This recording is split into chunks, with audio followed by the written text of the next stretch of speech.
Welcome everybody and welcome to Transform with Sitha. So today's episode is going to be about the change starts with you. So what do I mean by the change starts with you? So inevitably it starts with your mindset, changing how you think, changing how you see things, and changing also your actions. Today we'll be talking about working on ourselves, and the first step is to not talk down on yourself. So by that I mean not talking negatively, talking positively towards yourself. We have a element, I think, sometimes of thinking being negative towards ourselves is actually beneficial, and it means we're in reality, or we're sticking to reality and being logical, but in aspects it's actually hurting us more than actually helping us.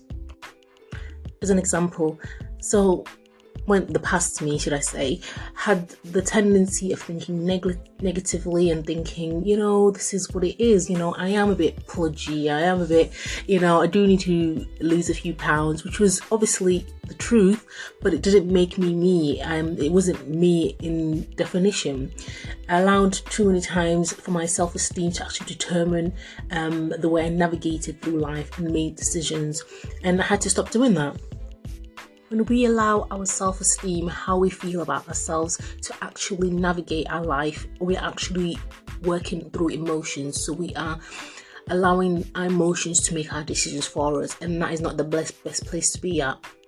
Our emotions are fleeting, our emotions will change to and fro. So if you are in a place where you find yourself reacting on emotions, that is not a good place to be. You have to be in a place where you positively see yourself, you can feel your emotions, validate those emotions, but don't allow those emotions to actually lead you into making big decisions, especially because too many times people have gone into trouble or done things they regretted through emotions, through acting on emotions.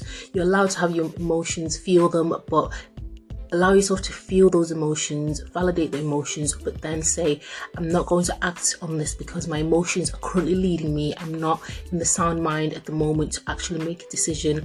Let me allow myself to calm down. Let me allow myself to think through the situation, and then I can act upon the situation. So I had to stop acting on my emotions. If I felt down, it meant that whole day was going to be affected because I feel down. Rather than being like, I feel down this morning, I don't feel that great, but you know what, we're going to make the most of today. It's going to be a good day. Or sometimes I just had to be honest and be like, ladies, we all have that girly time where I know my emotions, hormones are through the roof. I have to be honest with myself. My husband knows this. I'm like, I need a minute because it's not me right now. My hormones are adding on to things that I usually wouldn't react to. So sometimes I allow myself to be aware of it, and then I just make myself sit down in a peaceful, quiet room and even read, get myself centered again, and then I'm like, okay, I feel better now. So having that knowledge and having that awareness of your emotions is good, because it allows you to actually react in a better way, to be like, okay, I'm feeling this right now, but I'm not going to allow it to move me in to and fro or move me here and there. I'm actually in control of these emotions because I'm actually aware of them. More understanding you have of yourself actually helps you. And I think sometimes for too long we try to run away from ourselves. We try to change ourselves to become someone else rather than actually understanding who we truly are. I've been reading The Painted Flawless Manual, The Art of Intimacy by Ikenem Kofi Ikemi. And it's been a beautiful read because it's been talking about self-image. It is a beautiful book to read. I definitely would recommend it. And in one of the chapters she says, I'll just read a verse for you.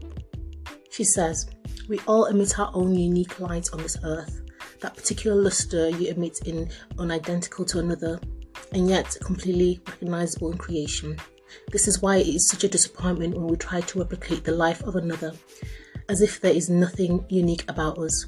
Comparing ourselves with others is actually a fear of being seen. It is a twisted attempt to hide ourselves and stay in the dark.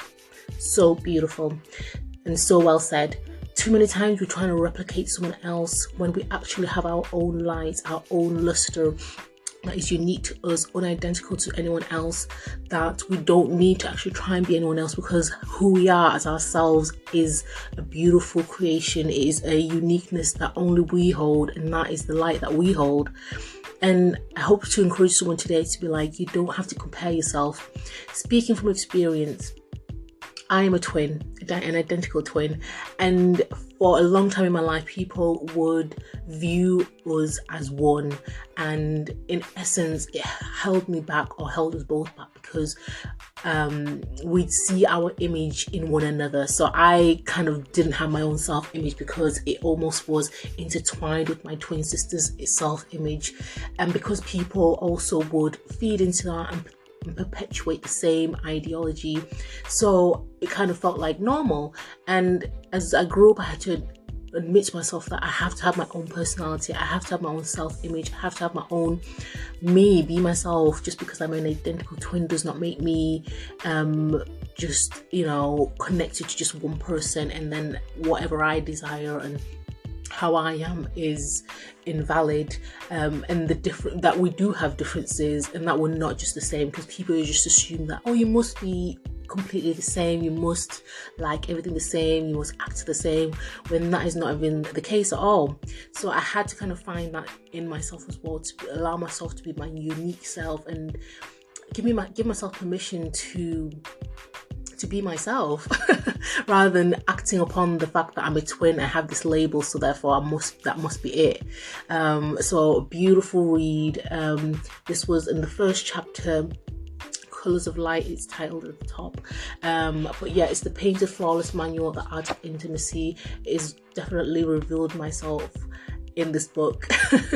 When you're reading a book and you're like, yes, that is me, and it just opens your eyes to be like, yes, this is the thought process I've had, but actually it's not been good for me. So that is a good read to start the change in yourself as well. Reading will always start changing those negative thoughts as well, especially if you read books that will feed into your soul and your mind and actually help you to develop, change and transform. So I recommend that. But moving on, I will say that also the second thing is, don't be scared to take the first step, as well as making sure you're not scared to actually take the hard step. And by that I mean is not being scared to dream big and actually do the things that are scary. This being on this platform is not easy for me. I am not a natural speaker, but I said to myself this year that I would do the things that scare me, and this is the first of many steps that I have taken. And I said to myself, if I want to grow, I'm going to just have to step into the process and actually allow myself to fail, but also get back up, because with challenge comes growth. I've realized this. I do love going to the gym, and I love lifting weights, and that's one thing with weightlifting, or just adding weights to your exercise. It's challenging, it's heavy, it's a struggle, it's hard, but without that challenge there's no growth in the muscles. There needs to be a pressure applied onto the muscles where it allows the muscles to stretch and tear. And that's how muscle is built.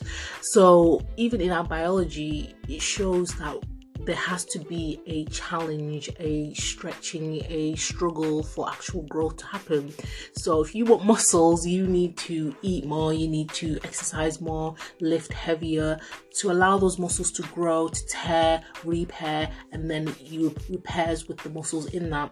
So I say all that to say is, life's hard, but we have to push through and actually putting ourselves intentionally in situations where it's a bit harder for us.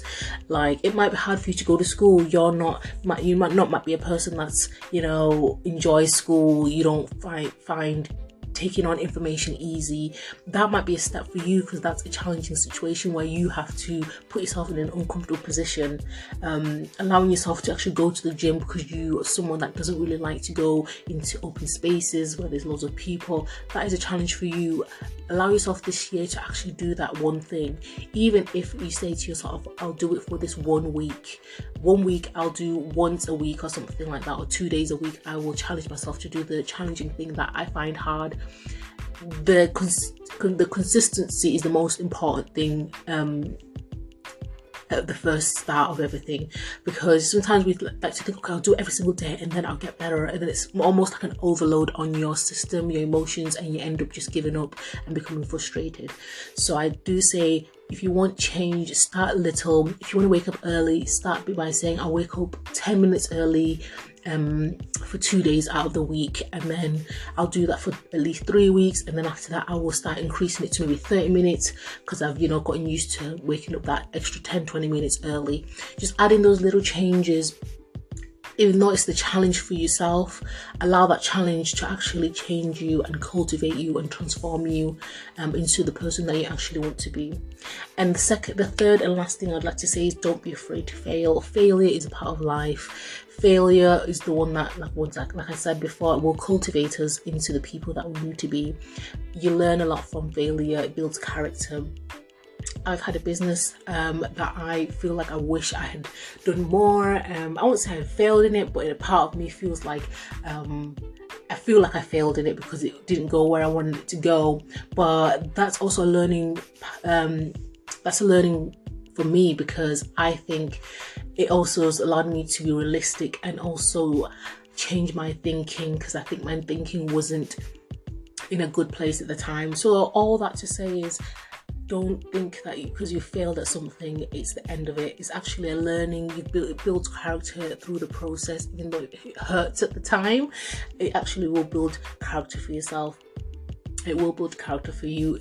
You look back in time and be like, you know what, I'm so glad that didn't happen. There's so many situations where I've actually looked back and be like, thank the Lord that I've actually never came into fruition, because if that had come into fruition, I would have been in this place in my life. So even though it hurts at the time and the moment when you don't always get what you need, or you fail at something, or you just miss the mark, I would just say to encourage you that don't think that it's a failure. It's actually sometimes a building block for the next stage. So I'd like to say thank you so much for watching today. Transform with Sitha.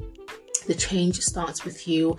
I definitely believe that. Start the change. Don't be afraid to speak positively and lovingly to yourself.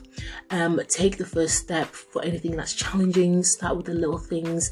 And lastly but not least, don't be afraid to fail, because failure will build character within you.